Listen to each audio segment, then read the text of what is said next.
Hi friends, welcome to employees pensions news. Friends, ఇప్పుడే అందిన వార్త ఈపీఎఫ్ఓ పెన్షనర్లకి గుడ్ న్యూస్.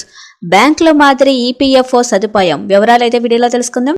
వీడియోని ఎక్కడ స్కిప్ చేయకుండా కంప్లీట్ గా చూడండి, అప్పుడే మీకు కంప్లీట్ ఇన్ఫర్మేషన్ అయితే తెలుస్తుంది. అలాగే ఇప్పటి వరకు మన ఛానల్ ఎవరైతే సబ్స్క్రైబ్ చేసుకోలేదో దయచేసి సబ్స్క్రైబ్ చేసుకోండి. అదే విధంగా వీడియో కానీ లైక్ చేసినట్లయితే మరింత మందికి సమాచారం చేరుకుంటుంది. ఇంకా లేట్ చేయకుండా వివరాల్లోకి అయితే వెళ్ళిపోదాం. ఉద్యోగ భవిష్య నిధి నుంచి నగదు విత్డ్రా ఇకపై సులభతరం కానుంది.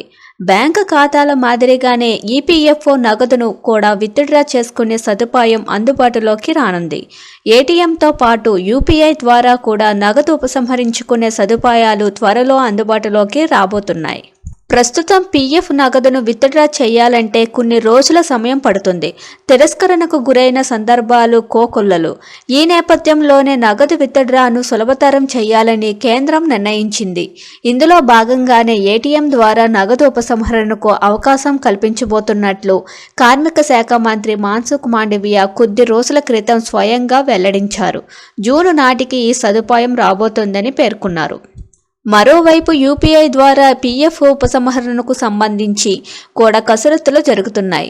ఇందుకోసం నేషనల్ పేమెంట్స్ కార్పొరేషన్తో ఈపీఎఫ్ఓ చర్చలు జరుపుతున్నట్లు తెలుస్తుంది. ఈ ఏడాది మే జూన్ నాటికి ఈ సదుపాయం కూడా అందుబాటులోకి రానున్నట్లు సమాచారం. అదే జరిగితే ఫోన్పే, గూగుల్ పే వంటి పేమెంట్లు యాప్స్ ద్వారా నగదును బదిలీ చేసుకోవచ్చు. గరిష్టంగా ఎంత మేర ఉపసంహరణకు అవకాశం కల్పిస్తారు, ఏమైనా పరిమితి ఉంటుందా వంటి వివరాలు త్వరలోనే వెల్లడి కానున్నాయి. ఇలా నగదు ఉపసంహరణ సులభతరం చేయడం వల్ల అత్యవసర సమయాలలో పీఎఫ్ సొమ్ము చాలా మందికి ఉపయోగపడుతుంది. అదే సమయంలో చీటికి మాటికి నగదు వాడుకుంటూ పోతూ పీఎఫ్ అసలు ఉద్దేశం దెబ్బతినే అవకాశాలు లేకపోలేదు.